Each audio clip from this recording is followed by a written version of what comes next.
Stop बोलने वाली बहू। Stop that! अरे अरे अरे, आप लोग स्टॉप तो नहीं हो गए ना? लेकिन ये कहानी है इसी खेल की जो कभी हम बचपन में खेला करते थे। बैठी रहती है सारा दिन पत्थर की तरह। अरे पत्थर भी कभी कभी हिल लिया करता है। तू भी कभी कोई काम कर लिया कर बहू। मैं तो बहू नहीं भैंस ले आई हूँ। नीता सारा दिन घर का काम करती, कमर टूट जाती जब वो रात में बिस्तर में आराम करने के लिए लेटती। लेकिन मजाल है सास की, जो उसके काम की कभी झूठे मुंह भी तारीफ कर दे। लोग नसीब वाले हैं नीता बिटिया, जो तेरे जैसी बहू हम लोगों को मिली। पिताजी, यही आपका प्यार है जिसके कारण मैं इस घर में टिकी हुई हूँ। पर पता नहीं सासू माँ को मैं क्यों नहीं अच्छी लगती। अब तो 2 साल हो गए हैं शादी को। 2 साल में तू ये सवाल कर रही है? यहाँ मुझे 30 साल हो गए बिटिया। पता नहीं तेरी सास मुझे भी क्यों पसंद नहीं करती। फिर क्या, दोनों ससुर बहू खूब ठहाका लगा लगा कर हंसते हैं। अरे वाह जी वाह, क्या जमाना आ गया है।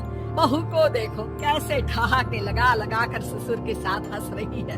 अरे एक जमाना हमारा था, ससुर इस कमरे में तो मैं उस कमरे में, ससुर बरामदे में तो मैं छत में। और यहाँ देखो महारानी को, वो मेरी बेटी है और पापा ने तुम्हें कभी नहीं कहा था कि तुम इधर उधर भागो। हाँ, सास को पति की बात पर गुस्सा आ जाता है। तभी उसकी नजर बहू पर पड़ती है जो सास और ससुर की बात पर हंस रही है। बहू को हंसता हुआ देख सास का पारा 7वें आसमान में चढ़ जाता है। अरे कल बुही, तू क्यों हंसी? तुझे कौन सी चुड़ैल चिपट गई तो हंस रही है? हम मियाँ बीवी का ये चलता रहता है, ये ना सोच के बीच में फूट पड़वा दी। और जी जाइए बाजार से छाछ ले आइए और तू जाकर किचन में बेसन घोल कर पकोड़े बना ले, कड़ी बनानी है तुझे। सास बहू और पति को ऑर्डर देकर वहाँ से निकल जाती है। पति बाजार की तरफ और बहू किचन की तरफ। सारा काम हो गया, अब बस आराम से टीवी देखो। उधर सास, घी खाने का बिल्कुल मन नहीं था, लेकिन जब ये लड़की खी खी करके दांत दिखाती है तो गुस्सा आ जाता है। लगता है कि मुंह नोच लो इसका। तभी सास के कान में बहू के जोर जोर से हंसने की आवाज आती है। सास का पारा फिर 7वें आसमान में चला जाता है। सास कमरे में जाती है जहाँ बहू टीवी में सीरियल देख रही होती है।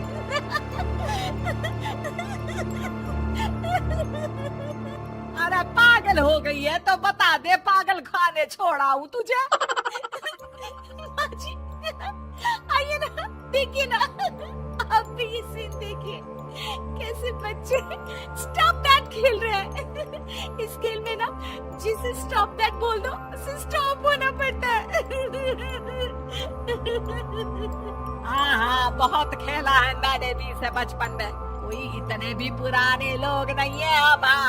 काश सासू माँ मैं भी ये खेल खेल पाती। सास को बहू की इस बात पर गुस्सा आ जाता है। यहाँ तो सारा घर फैला पड़ा है, रात के खाने की कोई तैयारी नहीं, और मैडम स्टॉप दैट खेलेंगी। अरे चल जाकर छत धो। बेचारी बहू जो अभी तक टीवी पर ठहाका मार रही थी, झाड़ू लेकर छत पर पहुंच जाती है। खुले आसमान के नीचे बहू भगवान की तरफ देख कर कहती है, हे भगवान, ये तो बता दो कैसे मेरे अंदर भी कोई क्वालिटी आएगी जिससे देखो जब देखो कुछ न कुछ सुना कर निकल जाता है। वो रोने लगती है, लेकिन करती भी तो क्या, भाग्य में जो लिखा है वो तो होगा ही। बहू पूरी छत साफ करके नीचे आती है जहाँ सास मजे से बैठकर टीवी देख रही होती है और जोर जोर से हंस रही होती है। टीवी में वही स्टॉप दैट वाला सीरियल चल रहा होता है। मासूम बहू फिर से टीवी देखने लग जाती है। कितना मजेदार गेम है।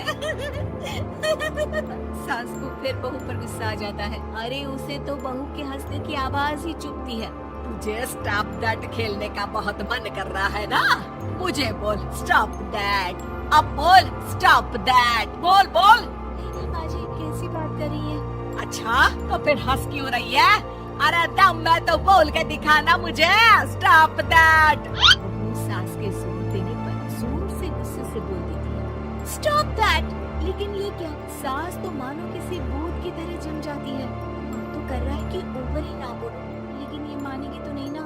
तभी डोरबेल बजती है और बहू सास को ओवर बोलना भूलकर दरवाजे पर चली जाती है। अरे कमला, तू क्या करने आई है? भाभी जी काम पर रख लो ना, बहुत जरूरत है पैसों की।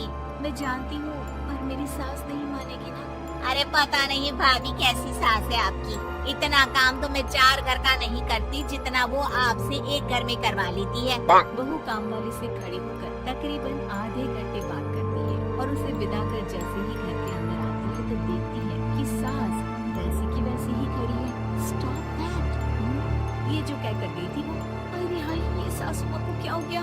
अब ओवर बोलूंगी तो मेरी तो जान ही निकाल देगी। क्या करूँ मैं? बहू उनका हाथ पकड़कर बेड पर लिटा देती है और फिर कहती है, ओवर। क्या मेरे सर पर खड़ी रहेगी अब? क्या मैं आराम भी ना करूं? जा यहाँ से, बोला है ना कमरे में आया मत कर। जब देखो कमरे में घुसी रहती है, अलमारी को घुरती रहती है। अरे कुछ नहीं देने वाली, ज्यादा वहम में मत रहना, समझी? माफ करिएगा, मैं आपको कुछ बोलती नहीं हूँ। इसका मतलब ये तो नहीं है ना कि आप कुछ भी बोलती रहेंगी। अरे वाह जी वाह, स्टॉप दैट बोलते बोलते जबान भी खुल गई तेरी। हाँ, खुल गई और बोलूंगी भी। स्टॉप दैट, अब बोलो। लेकिन ये क्या? जैसे ही बहू ने बोला स्टॉप दैट, सास हो गई स्टॉप। हे भगवान, ये क्या हो रहा है सासू माँ? लेकिन बेचारी सास स्टॉप दैट में तो बोलती बंद हो गई उनकी। वाह जी वाह, लग रहा है कि अब सारा खेल मेरे हाथ में आ गया। बहू अब सास से स्टॉप दैट बोलकर कभी खाना बनवा लेती तो कभी घर साफ करवा लेती। अरे पता नहीं, मैं आजकल थकी थकी सी क्यों रहती हूँ। बीपी भी हाई रहता है, मन करता है सो ही रहूं। और मैं डॉक्टर को लेकर आता हूँ। ये काम बहुत कर रही है, उम्र नहीं है आपकी इतना काम करने की। और ज्यादा काम किया तो काम तो मैं इतना कराऊंगी कि बस नाम की जिंदा रहेगी। बहुत जबान टपट टपट चलती है ना इनकी। ससुर जी समझ ही नहीं पाते कि क्यों उसकी बीवी की तबीयत खराब हो रही है। बहू शीशे के सामने कहती है, सारा काम हो रहा है, मजा ही आ गया। स्टॉप दैट होकर उनको पता ही नहीं चलता कि वो क्या कर रही है। अब तो जो चाहे जब चाहे सारा काम इन्हीं से करवाऊंगी। ये मेरा कमाल, क्या बोलती हूँ मैं? Stop that. बस जैसे ही बहू शीशे के सामने ये शब्द बोलती है, भूत बन जाती है।